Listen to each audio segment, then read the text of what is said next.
Un colloque qui a tenu toutes ses promesses. Nombreux sont ceux qui se sont intéressés au sujet phare de cet événement, aux dangers que représente la surpêche et les risques engendrés par celle-ci, d'où l'importance d'adopter une approche écosystémique à la gestion des pêches pour une exploitation durable. Les conséquences d'une surpêche peuvent être multiples. On peut parler dans certains cas de vraiment sécurité alimentaire pour des populations vulnérables. On peut parler aussi de pertes économiques majeures parce qu'une surpêche implique qu'on se dirige vers l'absence de poissons, l'effondrement d'un stock. Lorsqu'un stock est effondré, il y a une perte d'emploi.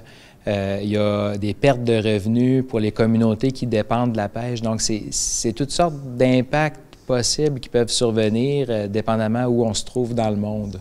Les solutions à la surpêche, c'est d'instaurer des systèmes de gestion robustes. Il faut absolument rétablir la confiance des pêcheurs et puis des parties prenantes en général pour le système de gestion, puisqu'une surpêche vient souvent avec une composante de pêche illégale.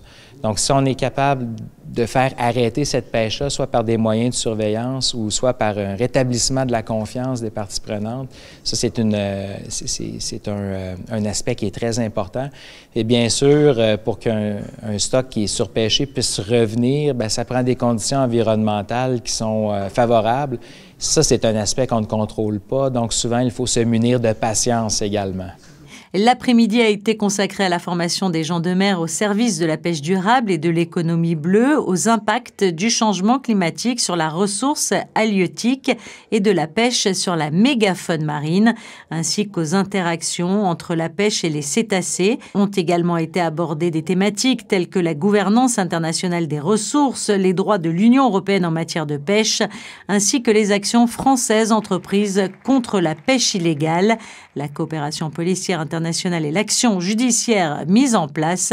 Demain, le colloque se consacrera aux aspects de l'expérience monégasque du marquage des thons rouges et à l'ingénierie écologique au service de la restauration d'espèces avec l'exemple de la plateforme Stellamar.